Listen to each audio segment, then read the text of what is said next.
Wakati wa bajeti tunaomba kwamba wanapoketi wabunge wanapoongea juu ya budget watupunguzie wananchi mambo ya special commodities kama sukari, kama mafuta ya mboga, kama unga.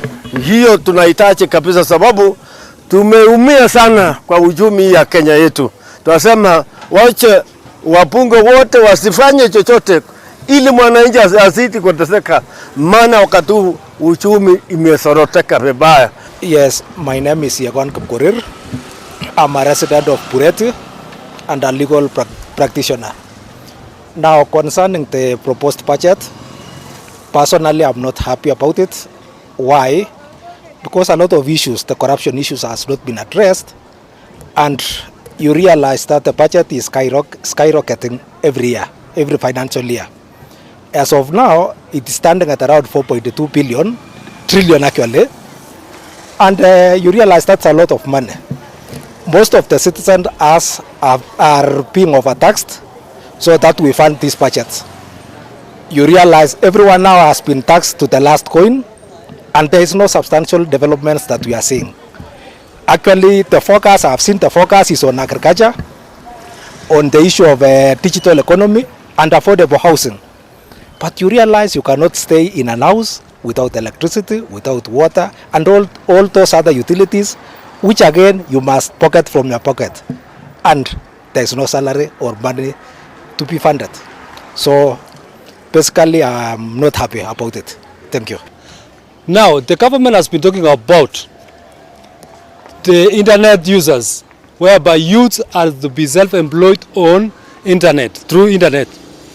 Now, when you subject the youths to 15%, are you employing those youths or you want them to be criminals?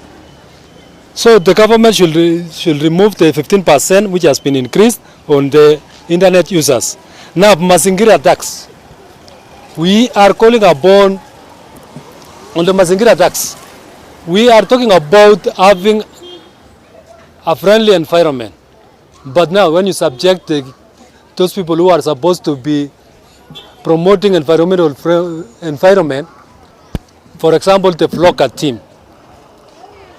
I am a member of FLOCA. So we have donor funding.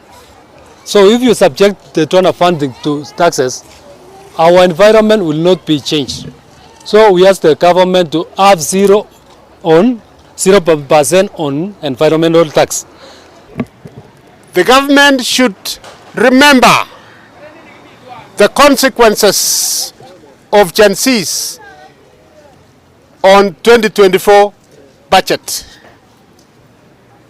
They should not make a mistake to repeat the same.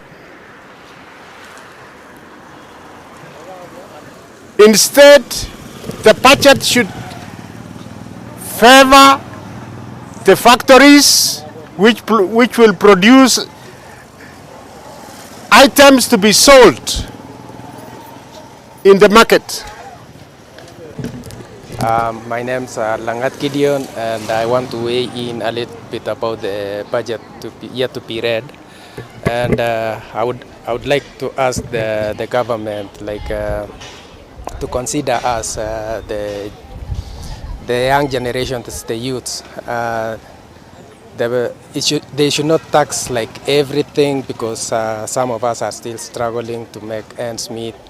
And given that maybe some mistakes were done in the past by some regimes, it should not take only one generation to offset all the burden. It should be distributed all over. The coming generation also should bear the burden. So I think that is my views, and also we appreciate what the president is doing, but to go easy on us.